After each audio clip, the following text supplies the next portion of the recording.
This VAWatchdog.org news video is brought to you by Bergman & Moore, LLC. Former VA attorneys now fighting VA for you. Call Bergman & Moore at 877-838-2889 or on the web at vetlawyers.com. With the Pentagon relying so heavily on the National Guard and Reserve to fight in Iraq and Afghanistan, 650,000 have been called for active duty since 9/11.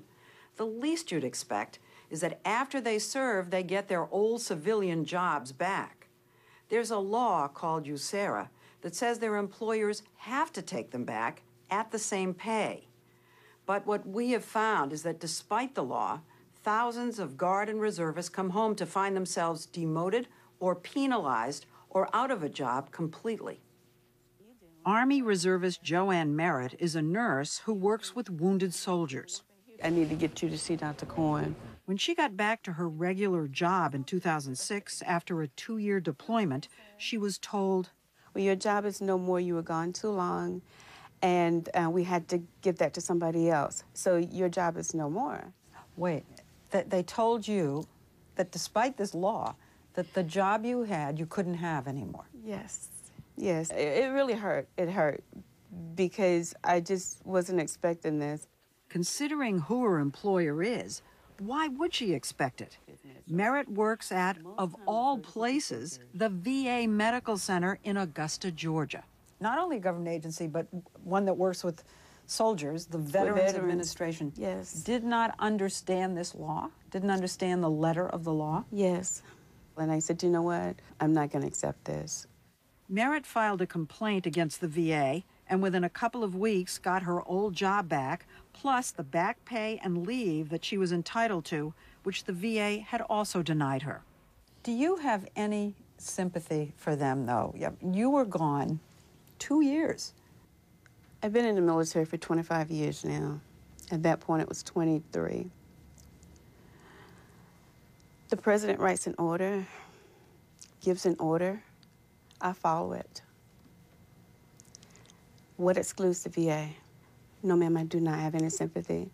I feel that the laws are there for reasons. According to the Pentagon, over 10% of the Guardsmen and Reservists report having problems when they return to work.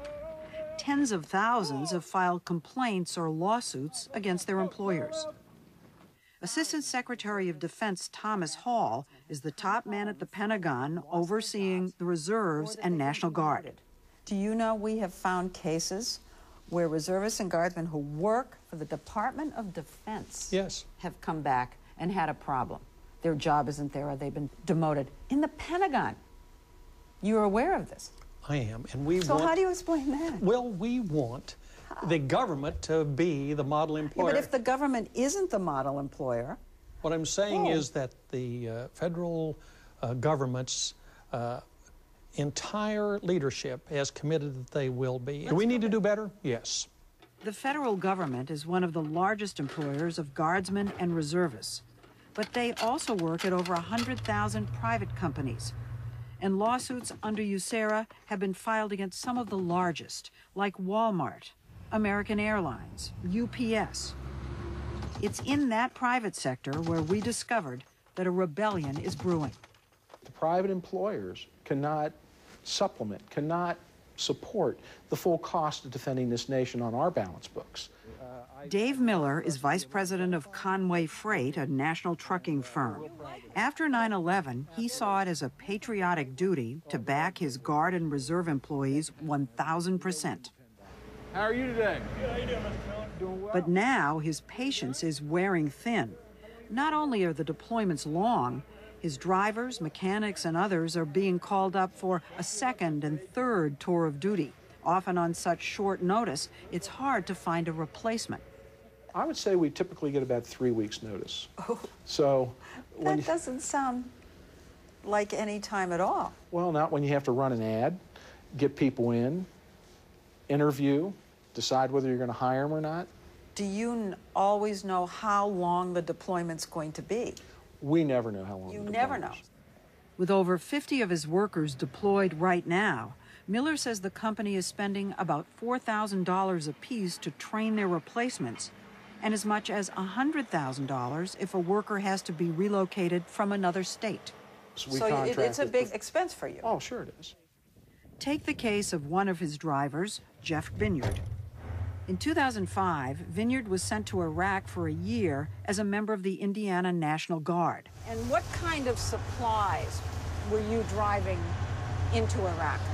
Jet fuel. Oh, jet fuel. While Jeff was away, Conway did more than the law required by continuing his family's health coverage and making up the $10,000 difference between his Conway salary and his lower military wages. What if you worked for a company that didn't have Conway's attitude? I wouldn't be able to be in the Guard or the reserves because I wouldn't be able to take care of my family. In all, Conway spends at least $500,000 a year to support its reservists and guardsmen. But it's not just the financial burden on employers. Consider what happened in the city of Sherwood, Oregon. Its 20-person police department was left without its boss when Police Chief Bill Middleton, an Army reservist, was called up twice in the last 6 years. This is Baghdad, right? That's the city of Baghdad as we're getting ready to land.